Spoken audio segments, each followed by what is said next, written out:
Eu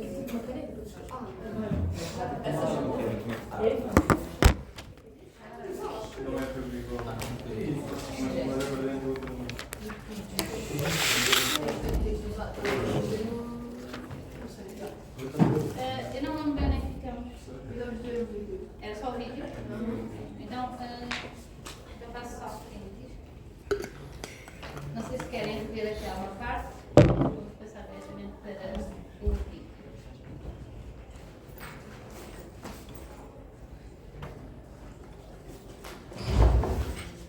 Ok, então.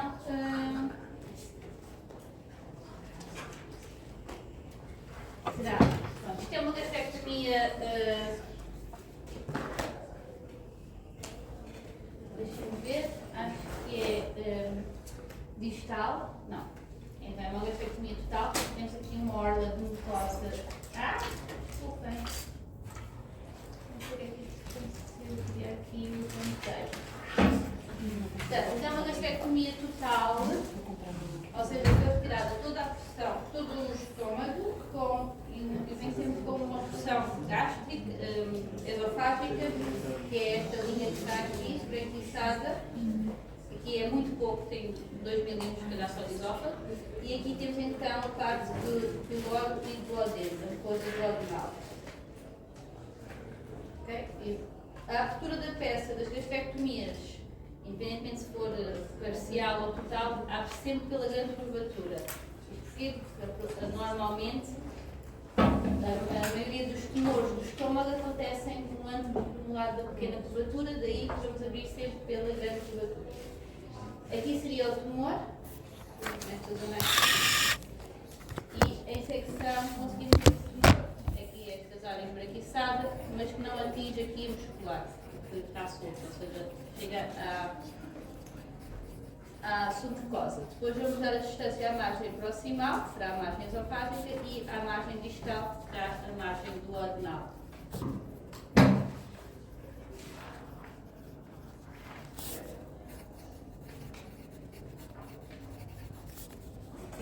Seccionar o tumor para ver onde é que ele é mais invasivo. Aqui é a invasão do tumor que vai então alterar o T. O facto de eu conseguir identificar a muscular, e a zona da muscular, dá-nos a entender então que ele não invade esta camada. Aqui, depois neste tecido adiposo, temos aqui o grande epífilo e incluindo o tecido adiposo adjacente, temos também, nós vamos ter que fazer a seção de todos os ganglios linfáticos. Que é para responder ao estadiamento. No mínimo, normalmente no estômago. Normalmente ele tem vários, mas seria 7 ganglios, mas vamos sempre incluir todos os ganglios que vamos encontrar. Existem várias técnicas das gastrectomias. Podem fazer assim em peça em bloco ou podem tirar depois os ganglios por cadeias. Depois, dependendo das cadeias dos ganglios afetados, o tratamento pode ser feito de outra maneira. Então, todos os ganglios são incluídos também? Não, pelo menos uma fatia de cada gânglio. Na mama faz a inclusão total dos ganglios todos, né? Inclusão do gânglio todo. Aqui faz uma fatia, pelo menos.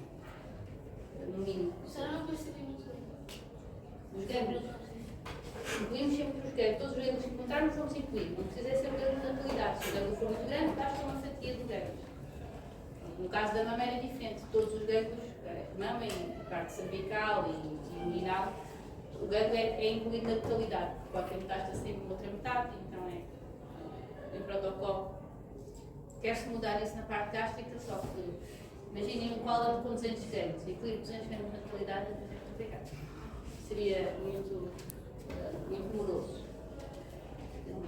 E também muito gasto.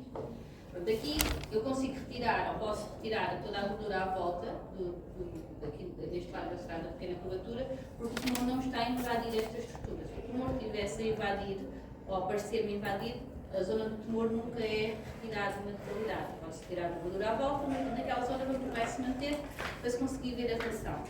Neste tumor, se vocês conseguiram perceber, ele só está até a submucosa, nem a muscular ultrapassa, por isso não há este problema. Vão ver aqui, esta zona branquinha aqui é um mini, é parte esofágica, é mucosa esofágica. É o único orlazinho que eles retiraram neste caso. Não sei dizer, muitas vezes existe exames temporários do estômago também, se há que é o exame intraoperatório, o que é que eles fazem? Mandam-nos um fragmento da margem esofágica e glotal para perceber se existe tumor ou não na margem. Depois fazemos um corte de constelação e observar, o patologista consegue observar logo e para dar a indicação se existe células tumorais ou não. Se existir, eles tiram mais um bocadinho de esófago. Se não existir, está bom. As margens estão livres naquele momento, eles continuam a cirurgia. Então, como sempre, o que é que faz, o que é importante retirar nas peças? Primeiro passo, isto depois é que a pessoa faz da sua maneira, mas é margens cirúrgicas, nunca podem faltar, daí normalmente é sempre a primeira coisa que se faz é retirar as margens cirúrgicas, até para não perder relações. Depois vamos seccionar a peça e vamos tentar evitar perder relações. E aqui, a mucosa do ornal é diferente da mucosa gástrica. Quando vocês estiverem lá, se não forem, quem já foi à parte do laboratório já viu isso, não é? Quem ainda for, há de ver. Era o colega. Virou a câmera.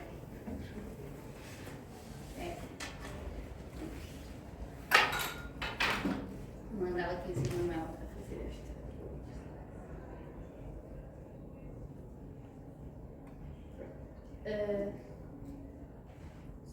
Depois então tiramos as margens cirúrgicas. Vamos tirar então o tumor, sempre pensando na parte mais invasiva do tumor, e depois tentarmos observar se no resto da mucosa vimos alguma outra alteração, algum pólipo, qualquer outra alteração que a gente encontre, tem que ser também representada.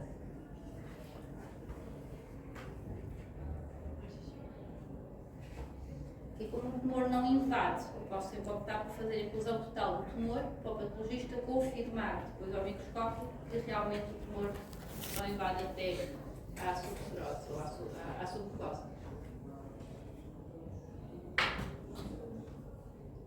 Isto então era um tumor de aspecto ulcerado, fazia-se uma zona de úlcera. E aqui vê-se então que temos a submucosa neste lado está livre, porque esta área que parece até mais edemaciada, tem este aspecto brilhante, que é o aspecto de edema, e que não está invadida por tumor.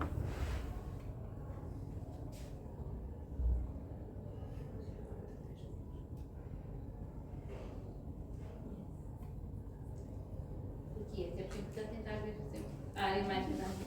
Mas olha, quando você tira faz uma gastrectomia total, você fica com uma bolsa? Como é que funciona para você comer e produzir?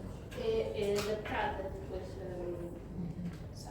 A alimentação tem que ser adaptada, não pode ser gerido, não pode se alimentar como uma pessoa normal. Deixa de ter a função.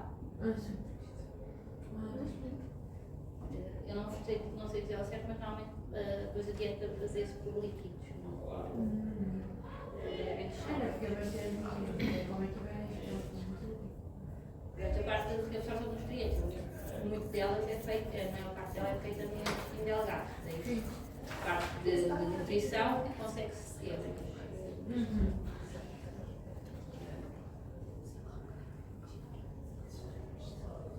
Depois de representar o tumor, representa também outras áreas do estômago, da mucosa normal.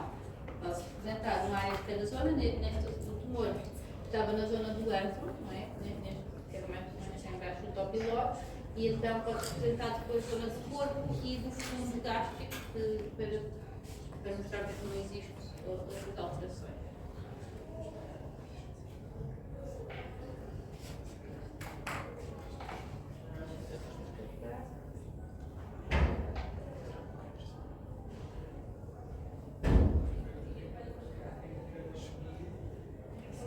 Depois de fazer então, fazer alguns cortes no mucosa para garantir, e passamos então à colheita dos ganglios linfáticos. Os ganglios linfáticos não podem ser todos misturados, como temos da grande curvatura e da pequena curvatura, vamos indicar quais são os da pequena curvatura e quais são os da grande curvatura.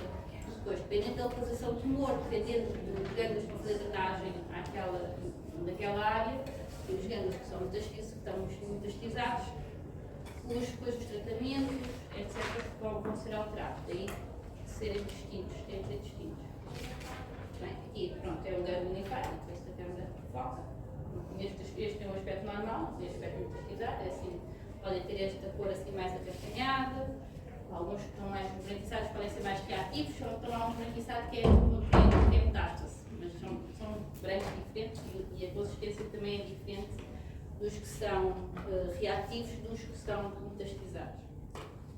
Normalmente os de maiores dimensões até são reativos e não metastizados. Temos a ideia de gânglios, na radiologia vem um gânglio muito grande e acham logo que é nenhum. E às vezes não, é um gânglio reativo. Os mais pequenos não, às vezes são os que são metastizados em comparação aos mais pequenos. Aqui também não parece nada. E acho que já. Isto é o trabalho. Esta parte do trabalho é mais chata, é mais demorosa, demoramos mais tempo porque temos que procurar no tecido adiposo todo gânglios linfáticos, que eles podem ter até 3 cm ou mais, depende se estiverem metastizados, se tivermos alguma anopatia, ou até vai ter 1 milímetro. Portanto, temos que ter um tato, tem que estar muito aqui à mistura. Como vocês também têm que procurar.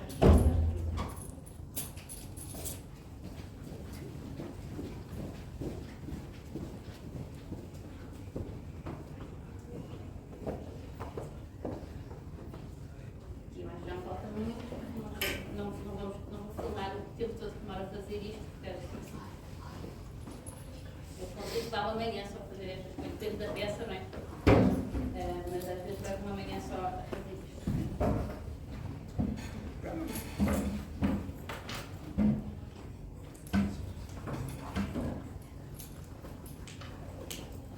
Vou ver só se havia algo metastizado para ver.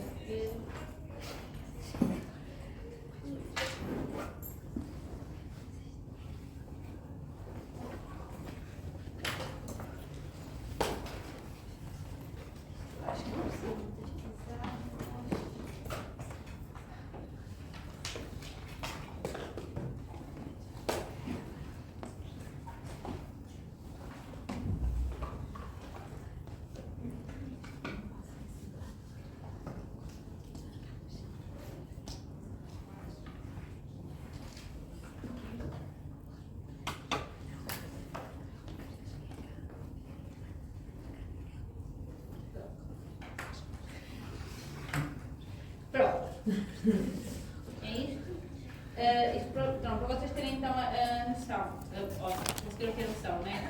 Margens cirúrgicas, tumor, outras áreas e depois os gânglios linfáticos, que é sempre muito importante. Outro tipo de. Aquilo que acontece então na espécie de gastrectomia total ou parcial, tanto proximais como distais, como eu já vos disse, o tipo de reseção ou gastrectomia entre subtotal ou total tem a ver com a localização do tumor e a dimensão do tumor, está bem? Depois já falamos dos sleeves gástricos que é utilizado na obesidade, que fazem então a retirada da grande curvatura gástrica.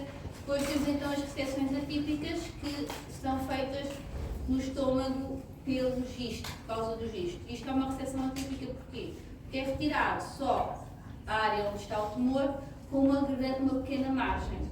Ou seja, vamos ter uma zona de parede gástrica, mas com uma pequena margem à volta do tumor. Temos aqui então, nesta imagem, nestas fotografias, um exemplo, em que aqui será a parte da serosa, aqui será a mucosa, temos então o tumor já aberto, está bem? Aqui o gisto, vocês lembram-se, é o tumor do estroma gastrointestinal, e que normalmente o que é que ele faz? Ele cresce ali no meio entre a serosa e a mucosa. Pode ulcerar a mucosa, mas não é comum, neste caso até temos aqui uma área de ulceração, mas normalmente só quando está com grandes dimensões. Ele normalmente é retirado numa pequena margem, muito rente à margem, e o que nós fazemos é pintamos esta orla de margem, que é uma orla de mucosa muito estreita, e vamos sempre fazer a colheita da zona mais próxima à margem cirúrgica. Nestes casos, estes tumores, não sei se já vos tinha dito, o que conta, o que vai mudar o estadiamento é o tamanho do tumor e não a sua invasão, ao contrário do estadiamento do estômago. O que é que acontece aqui? Ele normalmente, não há muito comentário nas taxas, ele pode pesquisar, mas até não é muito comum, daí não haver, eles não retiram ganhos linfáticos, não fazem a exceção de linfadectomias no caso do GIST. A atenção aqui depois é fazermos então a margem mais próxima e podemos representar depois todas as zonas diferentes, porque os GISTs então têm neste aspecto, são tumores muito heterogéneos. Então, o que altera o termo GIST é o tamanho. O GIST é o tamanho. Eles normalmente começam-se a ter mais consideração, ou seja, eles têm um pior prognóstico, podem ter mais tendência a metastizar. Quando têm grandes dimensões, a partir dos 5 cm é que dizem que são mais problemáticos, ou seja, tem-se mais atenção a partir dos 5 cm. Normalmente, pelo menos nos últimos gistos que eu tenho encontrado, ou que tenho recebido, eles normalmente são detectados até quando já ainda são pequenos, até 2, 3 cm, não muito mais que isso. Em termos, eu por acaso não pus, mas depois eles para serem confirmado o seu diagnóstico, eles são positivos para o CD117, depois é feita imunohistoquímica para confirmar então este diagnóstico. Caso como o tumor da mama, é muito para indicação terapêutica, pode-se, anticorpos que vão detectar, vão dizer se é ovular ou ductal, por exemplo, e neste caso também temos anticorpos que vão confirmar o diagnóstico. Muitas vezes a imuno não serve para isto, para confirmar o diagnóstico mesmo. É como o linfoma de Hodgkin é fácil para os patologistas, não é? Mas tem características na HE, na histologia normal, mas depois é confirmado com o CD30 e CD15 pelas células de Ristenberg que têm que estar presentes no mercado. Vamos voltar só aqui ao GIST. Pronto. Tem poucas margens, daí é designado de seção atípica, porque vão tirar só a zona da parede onde está o tumor. Okay? Depois eu tenho aqui um exemplo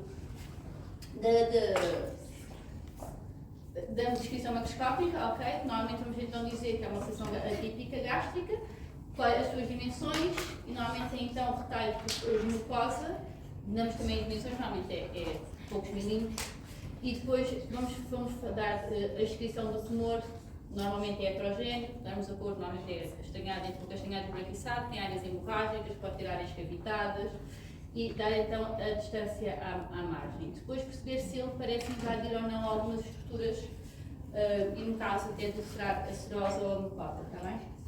Normalmente não é tão comum. Em relação à folheira, é sempre relação com a margem mais próxima, relação com a mucosa e a serosa, e depois fragmentos representativos do tumor, sempre áreas diferentes. Temos que pôr algumas áreas, se houver áreas necrose, temos que pôr, mas tentar pôr mais de outras áreas que não tenham necrose, porque nas áreas necrose não se vai conseguir ver o tumor, só se vai ver necrose. E normalmente até pode-se pôr um fragmento por centímetro ou mais, quando eles são pequenos, é sempre mais do que isso. Mas pronto. Nessa parte. Em relação então, como eu vos tinha dito, o TME do GIST vai alterar então pela dimensão do tumor e não pela sua invasão. É ao contrário de todos os outros tumores gástricos que falamos. Ok? Acho que aqui na parte esófago e estômago estamos? Ok? Dúvidas? Até agora? Não há, né? Tá? Querem virar uma coisa aqui? Não. Vamos passar então para a parte gastrointestinal neste caso, está bem?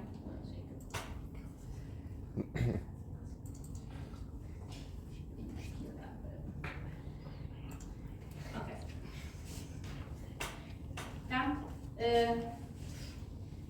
Calor, desculpa. Tá? Não é muito normal este calor em vivo. Está percebido, não é? Pronto. Sistema gastrointestinal. Vocês para terem ideia, o maior fluxo de trabalho que se tem na anatomia patológica normalmente é a parte intestinal. Né? Os casos maiores, mais comuns, ou que aparecem mais vezes, é a parte intestinal.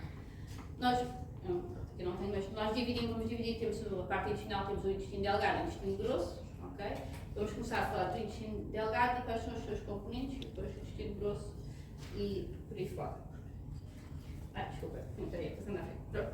Intestino delgado. Temos então, será a porção do intestino entre o estômago e o cólon, será a parte do intestino grosso.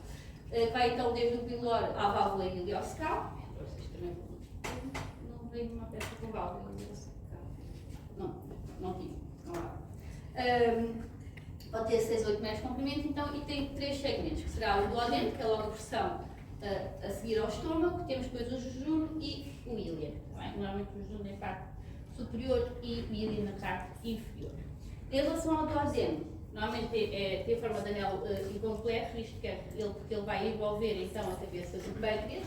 Aqui temos o pâncreas, ele vai envolver a cabeça do pâncreas e é onde vai abrir a ampola de váter, que é a que vai dar frutos pancreáticos para esta zona. Okay? Normalmente os tumores do pâncreas, que eu até não abordo aqui, podem ser muito na ampola e aqui na zona da cabeça do pâncreas. Tem então 4 porções, ok? Temos a primeira que será a zona do bolo, que normalmente é onde pode acontecer as úlceras pépticas, normalmente nascem nesta zona. Temos então a segunda porção, a terceira e depois a quarta, que vai seguir para o jejum. O jejum e o íleon será a parte entre o duodeno e o cólon e, em termos mais por curiosidade, não é?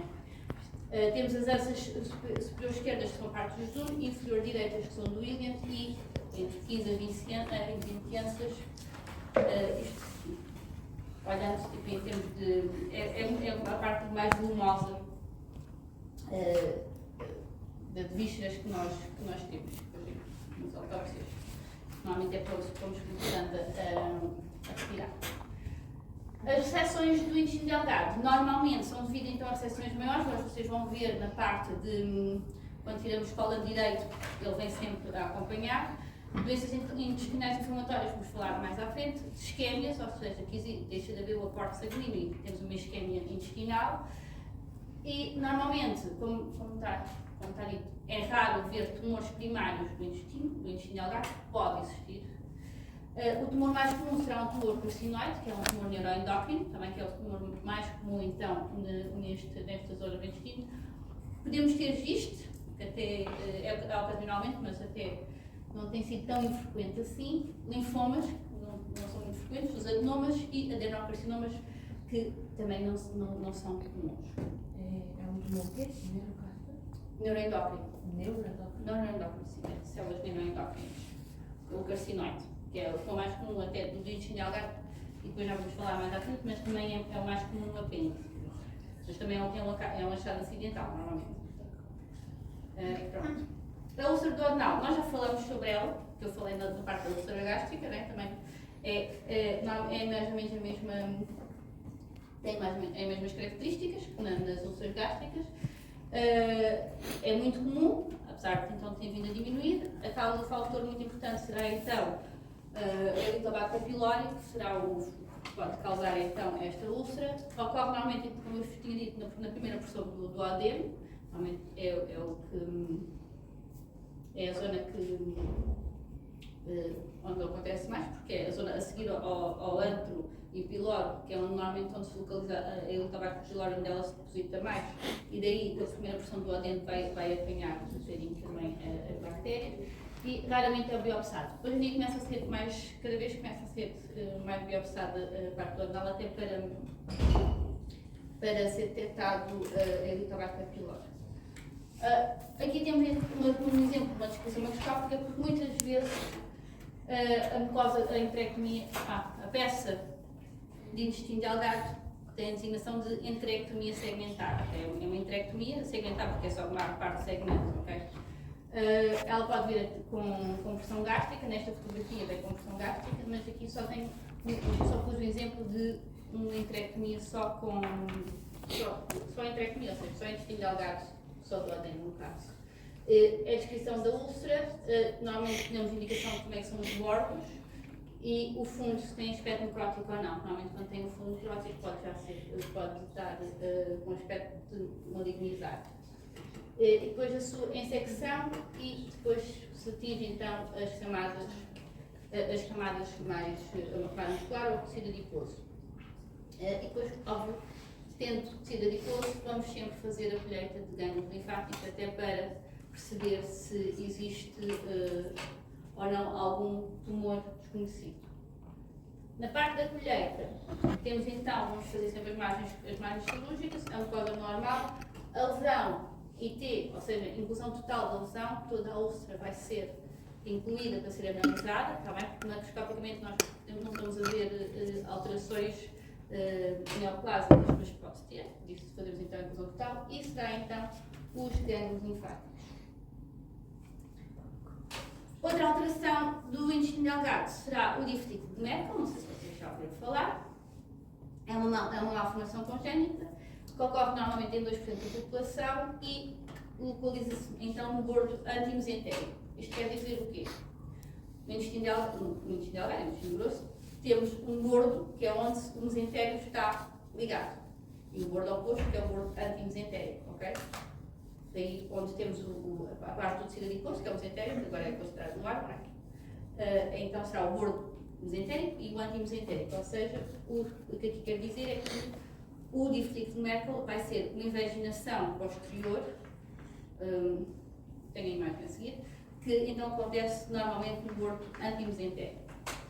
Pode ter complicações, como normalmente ele é diagnosticado por hemorragias, pode haver então a perfuração, e então daí causar as hemorragias, pode causar invaginação, ou seja, ele é posterior e o que ele pode fazer é pode entrar para o lumen, e normalmente quando isso acontece,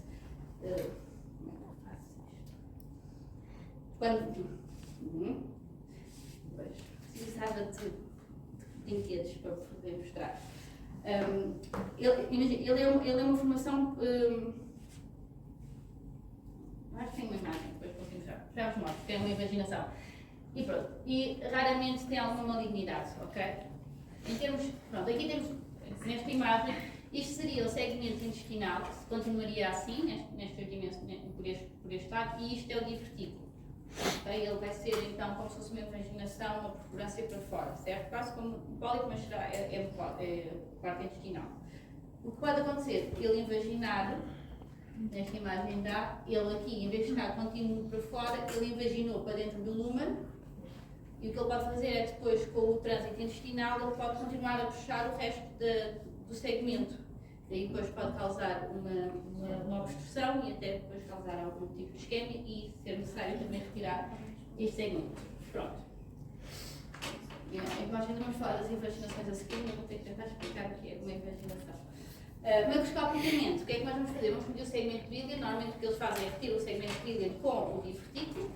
Vamos medir o divertículo, descrever o divertículo. É importante perceber se a mucosa está normal, se tem algum tipo de perfuração, alguma ulceração. Por exemplo, aqui neste divertículo, temos aqui esta imagem, parece uma área mais hemorrágica, pode ser uma área de ulceração. Se conseguimos ver alguns tumores, alguns abscessos, se existe alguma alteração, ou seja, os abscessos, temos alguma reação inflamatória, algum aspecto fibrinopurulento, descrever isso, essa parte toda. Pronto, descrever então depois o segmento entérico, se tem algum tipo de inflamação, de isquemia, sinais então de invaginação, que será este aspecto, está bem? Temos que aqui percebe-se que o divertículo foi invaginou e então está para o lumen, em vez de estar para fora, okay? Para o lado da serose. Aqui será então o divertículo que devia estar ao contrário, aqui vê-se então a parte da mucosa do divertículo. Aqui será a mucosa, isto é o segmento aberto, segmento entérico aberto, e aqui é o segmento entérico fechado, aqui será a serose. Okay? Aqui conseguem perceber as pregas. Em relação, normalmente, à descrição macroscópica, vamos falar a designação então da entrectomia segmentar, o seu comprimento, observa-se então o divertículo, o tamanho de ângulo e depois, neste caso, seria referente à imagem anterior, porque se encontra imaginar para o lumen, e a mucosa, qual seria o aspecto da mucosa. Okay? Imaginem que esta descrição seria desta imagem. Tá bem? Em relação à colheita, vamos sempre retirar margens cirúrgicas e depois do fundo do divertículo e aqui da zona. Se conseguirmos fazer um segmento com o divertículo de neutralidade, também é uma opção. Tá temos margens cirúrgicas e normalmente o fundo do divertículo, que será onde pode haver normalmente as zonas de ulceração, de hemorragia, será nessas zonas. Até porque eles podem ficar preenchidos com conteúdo. Pronto. Passando a doenças inflamatórias. Na parte entérica do intestino delgado, temos então a doença inflamatória que ocorre mais comumente. É a doença de Crohn, não sei se já ouviram falar da doença de Crohn. Ela ocorre tanto em homens como em mulheres. Ela manifesta-se entre os 20 e os 30 anos de idade mas pode acontecer em qualquer idade, mas normalmente como ela cria algumas crises, normalmente a etiologia é desconhecida, é comum no William, mas a doença de Crohn pode aparecer em qualquer área do intestino, do trato digestivo, ou seja, ela pode ir desde a boca até ao ânus, está bem? O aspecto dela normalmente tem este aspecto de a alteração vai ser contínua na mucosa, onde existe então a doença de Crohn, vai haver uma alteração contínua da mucosa e vai ter este aspecto. Estou a mentir, estou a confundir com a colite. Não, vai ter é descontínuo, ou seja, tem zonas de mucosa normal e zonas de mucosa alterada. E o aspecto mais predominante, que é classificado como pedra de calçada, em que eles fazem, por exemplo, aqui temos áreas alteradas e aqui temos mucosa normal. Depois ele vai ter um aspecto de pedra de calçada, que é este aspecto que é designado, e pode criar úlceras, pode fazer estenoses, pode fazer então áreas de estenose, mas o que é mais característico será este aspecto de pedra de calçada.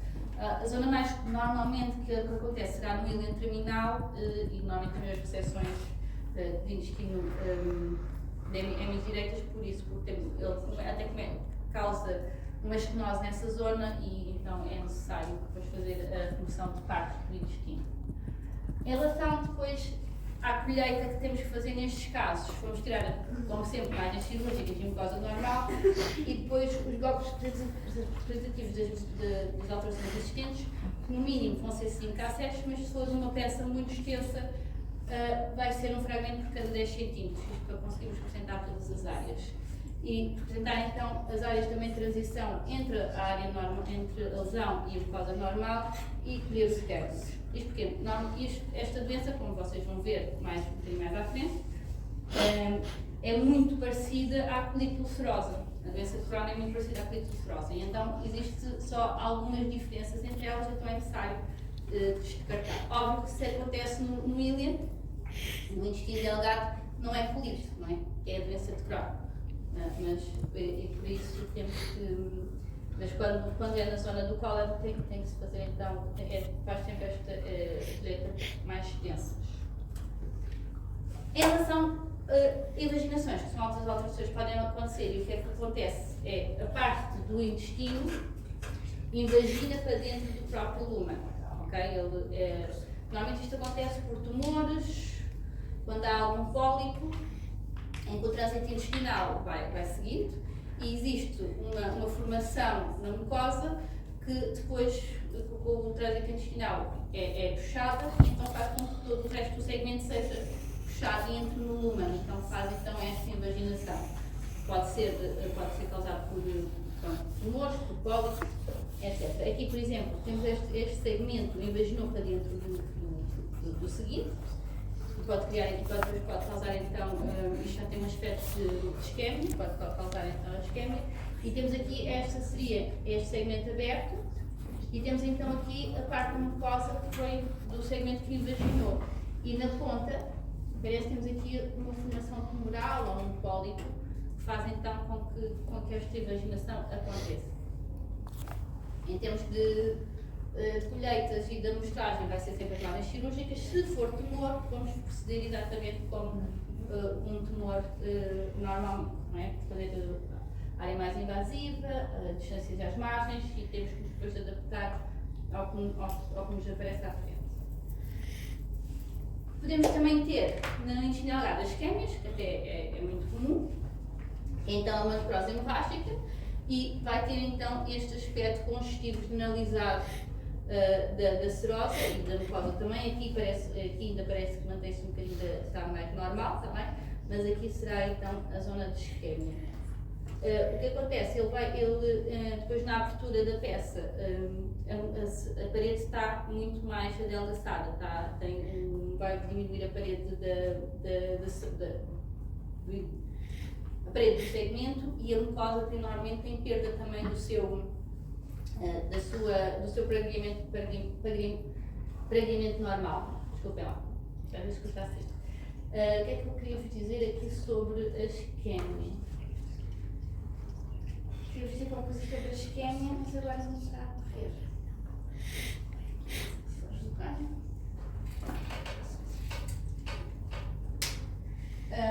Pronto. Normalmente ela acontece porque há alguma obstrução das artérias aqui da zona do mesentérico.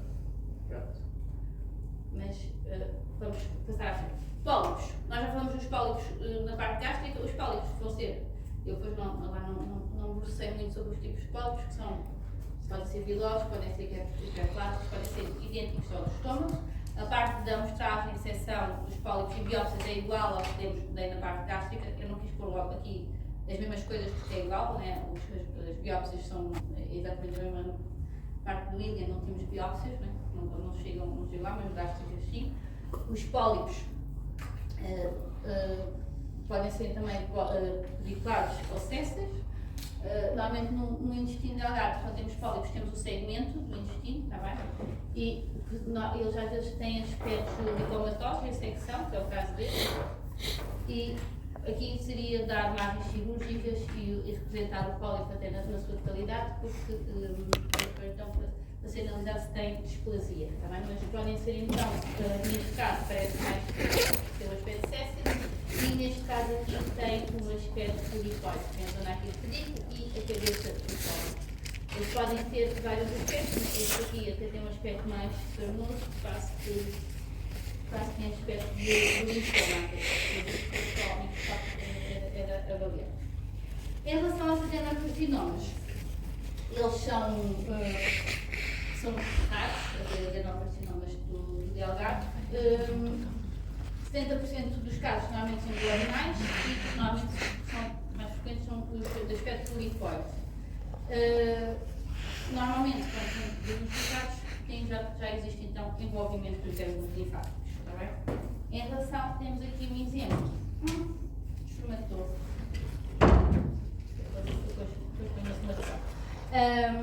Temos aqui um segmento então entérico. Esta zona aqui é o tumor.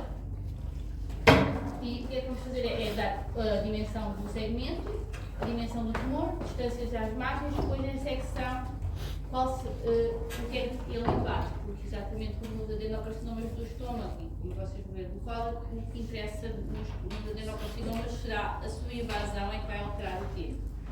Okay? E pronto. Em relação à abertura, pronto, aqui, já vos falo então. Em relação à descrição macroscópica, é exatamente como nos casos. Não muda muito, né? É a dimensão, identificar o tumor, as suas dimensões e as suas distâncias às margens, e em secção qual é a camada que ele atinge, e depois escolher os gânglios linfáticos. Eu não tenho aqui. Em relação à preparação da peça, vou pôr aqui na imagem do esquema. Em relação à preparação da peça, todas as vísceras ocas têm de ser abertas, certo? Já vos disse que o estômago vamos abrir pela grande curvatura. O intestino delgado, como é que vamos abrir? Vamos abrir pelo bordo mesentérico, ou seja, pelo bordo mais junto ao mesentérico. Aqui, este bordo aqui, que é onde está ligado o mesentérico, é o bordo mesentérico, e o bordo oposto será o bordo antimesentérico. O delgado, vamos abrir pelo junto aqui ao bordo mesentérico. Isto porquê? Os tumores do intestino delgado normalmente acontecem no bordo oposto, ok? Daí vamos abrir sempre pelo bordo mesentérico neste caso. Óbvio, vamos ter que palpar o lumen. Se nós identificarmos o tumor na zona onde estamos a abrir, vamos nos desviar do tumor, ok? Não vamos abrir aí, vamos tentar sempre desviar do tumor. Só não nos desviamos do tumor quando o tumor é circunferencial, quando o tumor ocupa todo o lumen da peça, está bem? Pronto, isto eu não tenho aqui, posso fazer num descendo. Em relação então ao TNM dos tumores, será então a sua invasão, está bem? Passar à frente porque é igual em todos os tumores os tumores de parte intestinal, será se invade a sua mucosa, se invade a muscular, se invade a subserosa e depois se invade os órgãos adjacentes ou as estruturas adjacentes. Se ele romper a serosa, já é um T4. Os gistos também então são comuns na parte do intestino delgado. Como vocês veem, temos aqui o bordo mesentérico e o gisto se desenvolve normalmente então um bordo antimesentérico, então abrir-se a peça pelo bordo mesentérico. Como vocês veem, ele aqui seria dar a dimensão, distâncias às margens e depois a ensecção do seu aspecto. Ele tem este aspecto normalmente assim mais heterogéneo, tem este aspecto carnoso, pode ter áreas diferentes, áreas hemorrágicas, neste caso tem aqui áreas esbranquiçadas que podem ser até área de necrose. E vamos então fazer a representação das margens cirúrgicas, fragmentos então representativos do tumor e perceber se ele já ulcerou a mucosa ou até aqui a serose. Mais uma vez, para lembrar, o giste, o T é o tamanho. Okay? Os tumores neuroendócrinos, que é o caso do tumor carcinóide, são então os mais comuns do intestino delgado. Eles podem ser simples ou múltiplos, e quando são múltiplos, podem ser mesmo múltiplos. Podem ser mesmo uma grande extensão do intestino delgado, podemos ter aqui imensos tumores que às vezes são incontáveis. Normalmente eles têm até 1 centímetro, normalmente não são muito grandes, são plaquinhas pequeninas. Têm então tipo uma malignidade com um grau indiferenciado. O potencial metastático então está relacionado com o tamanho, mas normalmente eles quando são descobertos ocasionalmente, são pequenos. Então, é óbvio que se invade, se tem angioinvasão, ou seja, se invade então a parte os vasos e se invade então além da sua mucosa. Eles vão estar ali, mesmo aqui na mucosa, até essa mucosa. E estes nódulos que vocês veem aqui serão então tumores neuroendócrinos. Normalmente eles são assim, parecem quase umas chapinhas, né, aqui na mucosa, e ao corte eles são amarelos.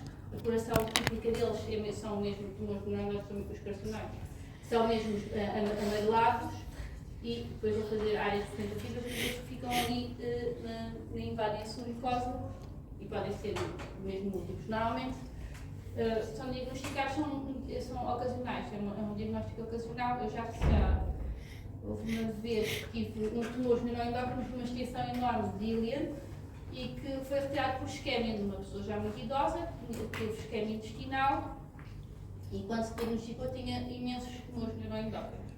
Mas pronto, normalmente não tem mau prognóstico nos casos, ou seja, não evolui muito rapidamente e então daí serem diagnósticos acidentais.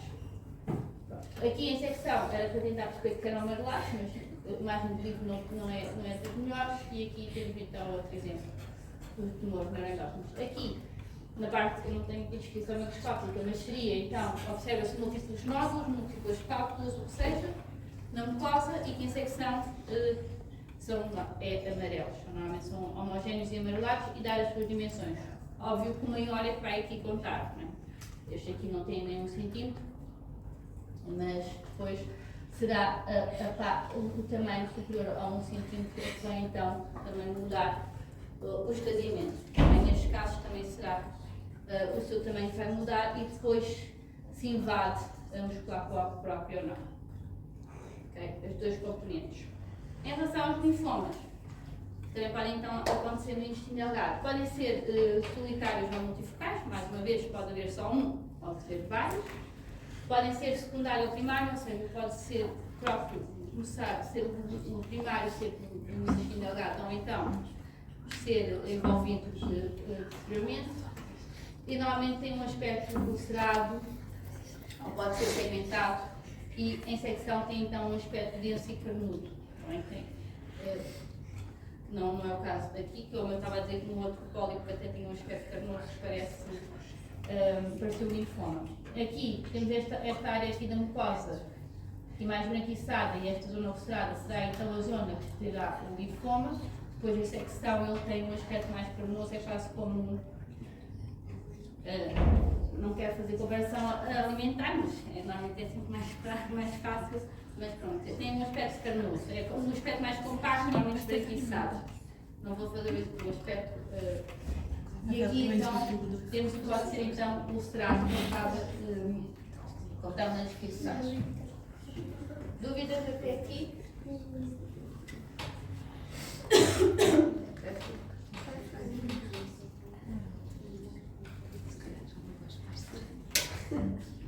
Em relação, Ela não gosta mais de carne moída. em relação à anestesia delgada, outras causas que pode ser, outros motivos que se podem retirar, será então as metástases.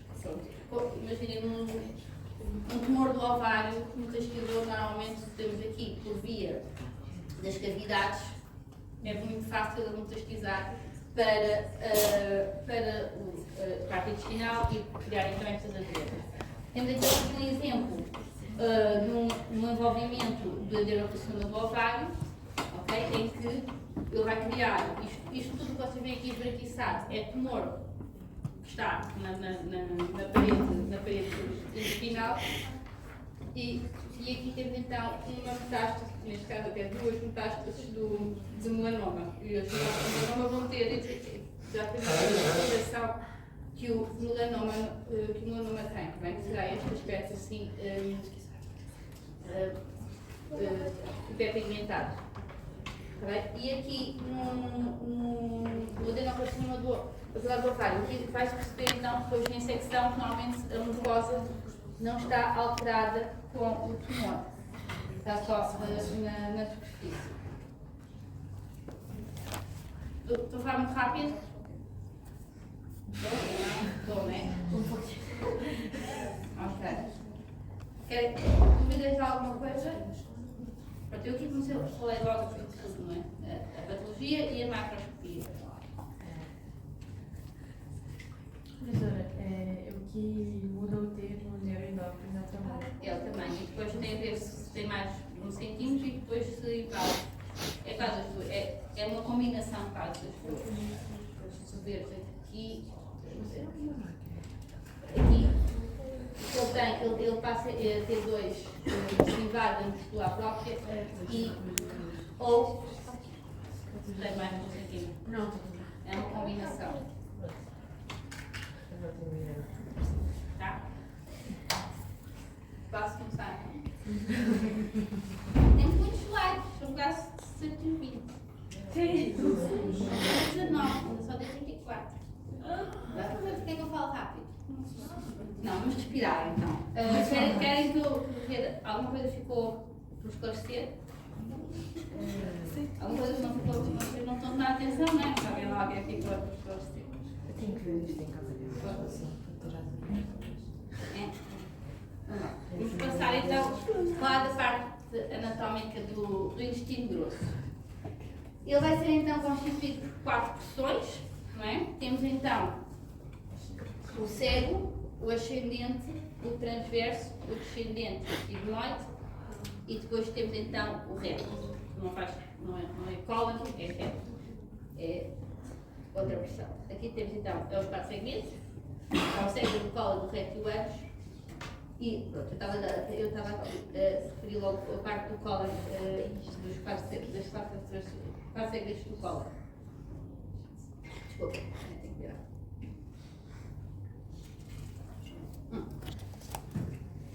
Em divisão clínica, ele divide entre cólon direito e cólon esquerdo, também, em que no cólon direito temos o cego, o apêndice que está inserido no cego, o cólon ascendente que vai até ao lado hepático e depois os 2/3 do cólon transverso, até mais do meio do cólon transverso. Depois o cólon esquerdo, eles consideram 1/3 do cólon transverso, depois temos o ânus esclérico, o descendente e o sigmoide e depois à parte temos então o reto. Vamos começar pela parte mais fácil e mais comum, até muito das peças muito comuns no laboratório da anatomia patológica, que é o apêndice ileocecal. Ele é então um segmento tubular, que pode ter entre 8 a 10 cm, ou pode ter menos, também já vi com 4 cm, etc. e está implantado na face interna do cego. Ele pode ter várias variações, ok? Mas está sempre implantado aqui na face interna do cego, está bem? Agora, se ele está inclinado mais para a direita e mais para a esquerda, a gente consegue sempre encontrá-lo. Só quando já foi retirado é que aí já não existe, não é? Normalmente então ele faz parte de uma recepção maior, tal como nas hemicolectomias direitas, e eu já vou explicar o que é uma hemicolectomia direita. E normalmente, se existe uma cirurgia abdominal, podem aproveitar logo para retirarem o apêndice. Se assim, imaginem que fazem uma cirurgia abdominal para retirarem o útero, podem retirar logo o apêndice para evitar uma apendicite, porque é o mais comum haver no apêndice. Normalmente retira-se por uma inflamação primária, por uma apendicite aguda, ou então quando existe uma neoplasia, que é muito raro. Normalmente as neoplasias do apêndice são diagnosticadas acidentalmente porque os sintomas são idênticos a uma apendicite.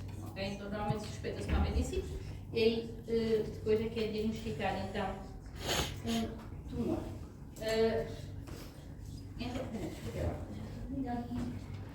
Em relação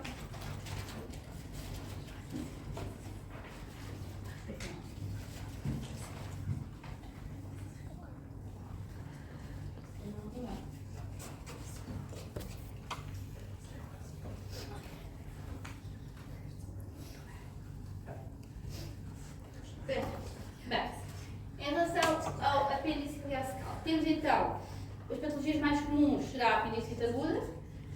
Podemos ter divertículos, que será então aquelas invaginações, que normalmente não têm camada muscular. Podemos então tumores mucinosos, que se calhar dos tumores do apêndice não são os mais comuns são os neuroendócrinos, mas também até pode acontecer, é raro, imaginem um no ano que se encontra no laboratório hematológico, e adenocarcinomas. Muitas vezes os tumores do apêndice, se forem na base do apêndice, às vezes pode-se achar que é tumor do apêndice ou do cego. Existe depois, para conseguirem perceber se é a origem do apêndice ou do cego que invade o apêndice ou vice-versa, às vezes é complicado de fazerem essa distinção. Okay? Porque depois a mucosa é a mesma. Pronto. Normalmente a apendicite aguda é causada, existe uma ulceração do epitélio e normalmente depois temos infecção bacteriana pelas bactérias do intestino e podem ser as causas. Pode ser um divertículo, em que, como tem uma cavidade, pode criar então essa alteração até pelo material fecal que pode estar dentro do lumen do apêndice. Um fecalito é material fecal que fica empedrado, ou seja, quase como se ficasse um cálculo, mas de material fecal. Um corpo estranho, normalmente um corpo estranho pode ser material vegetal ou sementes de fruta. Eu já vi sementes de melancia ou de melão, não é? Eu não como sementes de fruta por isso. Uma apendicite às vezes é muito complicado. Pode haver também por hiperplasia linfóide, ou seja, o apêndice tem muitas zonas linfóides, então se existir uma hiperplasia naquela zona, o lumen vai ficar mais estreito, é como se a zona da parte ali da mucosa da parede ficasse mais espessa, então pode causar também depois este artrito e causar então esta inflamação, e a endometriose, que será então a existência de endométrio fora do útero, ok? Endometriose pode existir em qualquer zona do corpo, também. E uma das causas da apendicite também pode ser a endometriose. Okay? O aspecto macroscópico, normalmente de uma apendicite aguda, vai ter áreas de inflamação, e temos aqui isto, é como se fosse pus, é o aspecto fibrinopurulento, temos ali uma placa de purulenta na superfície do apêndice, está bem? E normalmente, como aqui temos representado, o apêndice inflamado vai ter um diâmetro até aumentado. Em relação aos divertículos, aqui isto será o lumen, e depois o divertículo será então esta invaginação para fora do lumen. Okay? Aqui seria o lumen do apêndice e aqui será então o divertículo. Pode então causar então, esta inflamação. Ok? Em relação aos tumores mucinosos, os tumores mucinosos normalmente formam uma dilatação no lumen e existe então a produção de muco. Normalmente eles vão acontecer, eles até podem acontecer em várias zonas, mas normalmente será na zona, acontece, parece que tem predomínio na parte livre do apêndice, ou seja, na margem livre do apêndice, será na ponta do apêndice, e fazem então esta dilatação com criação de muco. É importante aqui representar sempre a margem cirúrgica e se conseguimos dar então as distâncias às margens, mas normalmente quando há diagnóstico de um tumor do apêndice, depois de ser diagnosticado, porque muitas vezes nós macroscopicamente não identificamos, depois o patologista identifica e o que é que se faz é, ele vai pedir para fazer a inclusão total do apêndice. Normalmente nestes casos de tumores, o apêndice depois é incluído na totalidade, para retirar algumas dúvidas, está bem? Mas normalmente depois o médico patologista é que faz este pedido. Os adenocarcinomas são raros, ok? E como eu estava a dizer, normalmente se houver algum adenocarcinoma na base do apêndice, há envolvimento do cego e depois existem dúvidas se será do cego, se será do apêndice. Os primeiros então são raros e existe então os tumores podem aparecer em qualquer zona e os sintomas, como eu tinha dito, são idênticos a uma apendicite, ou seja, a uma inflamação do apêndice. Eu ainda não falei de neuroendócrinos, tá? Aqui, em relação depois ao TNM dos tumores do apêndice, será então, também se está dominante no mucosa, se invade então a muscular, se invade, se vai até à subserosa ou até ao mesoapêndice, que será o tecido adiposo que reveste, que temos ali junto ao apêndice, e depois se invade então as outras estruturas, está bem? Será então em baixo. Os tumores não endócrinos serão então os tumores mais comuns no apêndice, e como eu tinha dito, normalmente são os achados acidentais, numa apendicectomia por apendicite, né, como está escrito, é depois diagnosticado então um tumor carcinoide e normalmente eles são inferiores a 1 centímetro e normalmente eles acontecem na ponta livre ou na margem livre do apêndice. Aqui temos um apêndice e aqui será o tumor carcinoide. E macroscopicamente ele é amarelo, é o característico dos tumores carcinoides. É? E o TNM será, em relação ao tamanho, se tem mais de 2 cm ou menos, e depois de 2 a 4, e depois, a partir do T3, se invade então a subserosa. É um bocadinho diferente dos tumores neuroendócrinos do ília, tá bem? Ou da parte do intestino delgado. Em relação à colheita, existe em todas as peças existe protocolo de colheita, não é? Entre os tumores, né, que tem margens, etc. Mas que nós normalmente variamos muito, consoante o tumor que temos à frente. No apêndice, e depois de forma de digo, normalmente é sempre 3 fragmentos do apêndice, passo como na trompa também, em que vamos fazer a margem do corte transversal, vamos retirar a margem cirúrgica, depois da zona média do apêndice e depois da parte livre do apêndice, da ponta da margem livre do apêndice, vamos fazer um corte longitudinal, normalmente com 1,5 cm. Isto porquê? Porque é que fazemos um corte diferente na zona interna? Porque aí, é nessa localização que se encontra a maior parte dos tumores do apêndice. Ok? Daí fazemos então os cortes de outra maneira. Ok? Em termos de descrição macroscópica, será a peça da apendicectomia com 6 cm, e só para vocês terem noção, nas guidelines do Colégio Americano de Anatomia Patológica, eles até dizem que não é necessário. O tamanho do apêndice não é importante, só que quando se faz o relatório, não é? Fica mal, claro, não dar as dimensões do que temos. Mas para o diagnóstico, as dimensões não são importantes. Depois há o aspecto então da serose, normalmente se ela é irregular, normalmente é irregular e tem áreas de aspecto fibrinoprolento, pode haver áreas também de soluções de continuidade, ou seja, as apendicites agudas, se for ganglionosa, ou seja, que já fermentou, já criou ali uma pequenite, por exemplo, temos que também dar essa indicação. E depois perceber se no lumen está, normalmente pode estar dilatado e se contém o focalito. Porque se tiver o focalito, podemos dar a indicação ao que é essa, normalmente a causa da apendicite. ou até se tiver algum material vegetal, também podemos dar essa indicação. Aqui temos um apêndice, ok? É dar as dimensões do apêndice. Este até não tem muitas alterações macroscópicas, tem em cima cada vascularização, ou seja, consegue perceber muito bem os barros aqui na serosa. Aqui será a margem cirúrgica.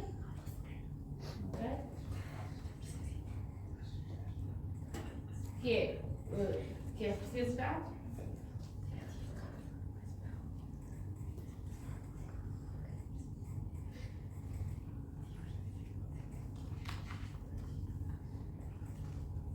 Temos então depois aqui a zona do lumen.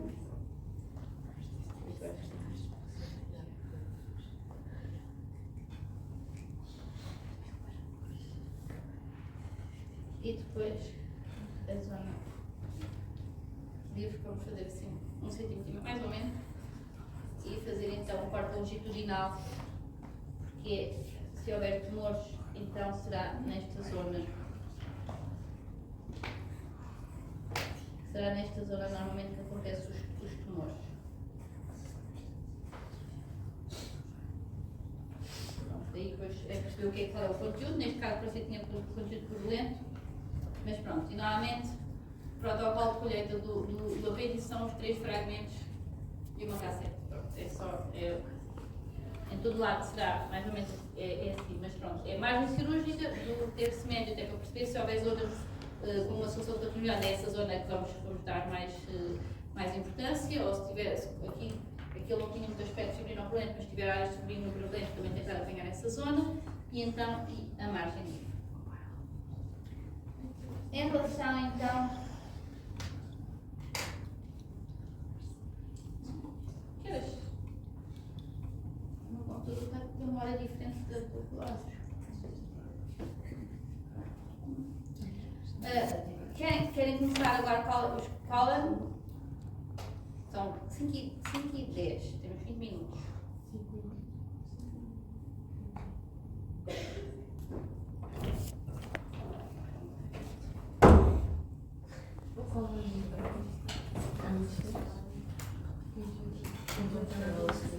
Alguns vai 60. Tem anatomia ainda. A gente não chega a morro.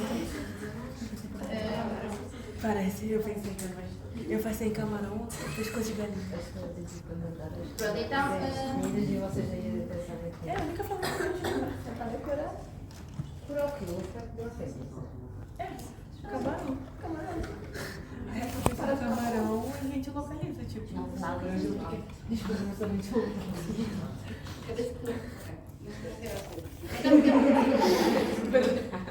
Ficamos aqui e para a próxima aula começamos os columns.